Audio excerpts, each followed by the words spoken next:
Good morning, শুভ সকাল। আমি রোহিত। তো দেখতে পাচ্ছ এখন আমি একটা খুব সুন্দর খাতাতে ডিজাইন করব। আসলে প্র্যাকটিক্যাল খাতার মধ্যে কিন্তু যাদের আর্ট বিষয়টা ভালো লাগে তারা কিন্তু একটু সাজিয়ে গুছিয়ে রাখতে বেশি পছন্দ করে। তো সেই রকমই আমার কাছে একটা অর্ডার এসেছে যে খাতাটার চারিদিকে সুন্দর বর্ডার দিয়ে একটা খুব সুন্দরভাবে সাজাতে হবে ডেকোরেশন করে। তো সেই রকমই একটা থিম আমি ভাবলাম যে এটাকে যদি আমি করি তাহলে হয়তো যে আমাকে অর্ডারটা দিয়েছে করে দেওয়ার জন্যে তারও ভালো লাগবে এবং আমারও ভালো লাগবে। তো সেই রকম একটা আমি থিম মাথার মধ্যে ইমাজিন করলাম এবং সেইটাকে নিয়ে কিন্তু আমি জিনিসটাকে করতে লাগলাম, মানে এই খাতায় কলমে। তো এখন দেখতে পাচ্ছ আমি একটা মার্কার নিয়ে নিয়েছি।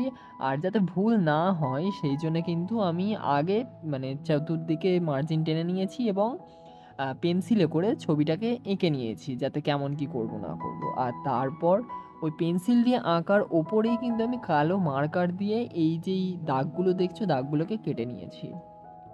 আর তারপরে একটা ভাবলাম যে থিম তো অনেক রকমের হয়ে থাকে, ঠিক আছে? তো এই থিমটাকে যদি আমি একটু পদ্ম ফুলের থিম দিই তাহলে সেটা দেখতে আরও বেশি বেটার হলে হতে পারে।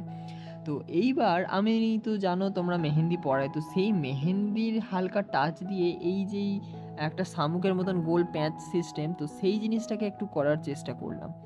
আর এই যে ডান দিক বাঁ দিকে যেগুলো এক একটা হেলিয়ে দিয়েছি আমি গায়ের ওপরে গা মিলিয়ে, তো সেইগুলো হচ্ছে ডাঁটি, ঠিক আছে? এই পদ্ম ফুলের ডাঁটি। আর সেইটাকে আমি সবুজ রঙের হাইলাইটার দিয়ে একটা সুন্দর গেট আপ দিয়েছি। আর তোমরা তো জানোই যে পদ্ম ফুলের রং কিন্তু গোলাপি।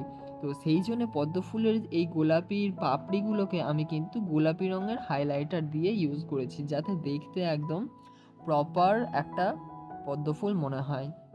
তো পুরোটাই কিন্তু আমি সময় নিয়ে করেছি, আমি কোনো রকমের তাড়াহুড়ো করিনি। আর আমি নিজেও পছন্দ করি না তাড়াহুড়ো করে কোনো রকমের কাজ করতে, কারণ তাড়াহুড়ো করলে দেখা যাচ্ছে যে জিনিসটা বাইরে বেরিয়ে যাবে বা কোথাও গিয়ে মনে হবে যে না এটা এই জায়গাটাতে করলে আরও বেশি ভালো হতো, মানে মনক্ষুণ্ণ একটা ব্যাপার চলে আসে।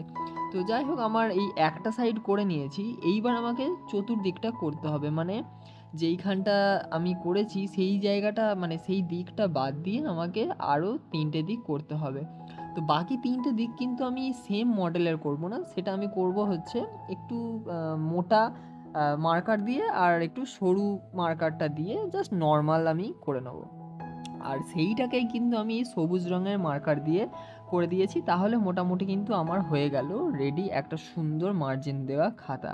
আর এই রকম খাতা কিন্তু আমি মার্জিন টেনে দিয়ে থাকি খুব অল্প টাকায়। যদি তোমাদের মনে হয় যে এই রকম অনেক কটা পাতার করাবে, সেক্ষেত্রে তোমরা আমার সাথে যোগাযোগ করে নিতে পারো, স্ক্রিনেতে তো ফোন নাম্বার দেওয়াই আছে। তো যাই হোক, ভিডিওটা ভালো লাগলে লাইক শেয়ার কমেন্ট করে পাশে থেকো। দেখা হচ্ছে পরের ভিডিওয়। আজকের জন্য নমস্কার।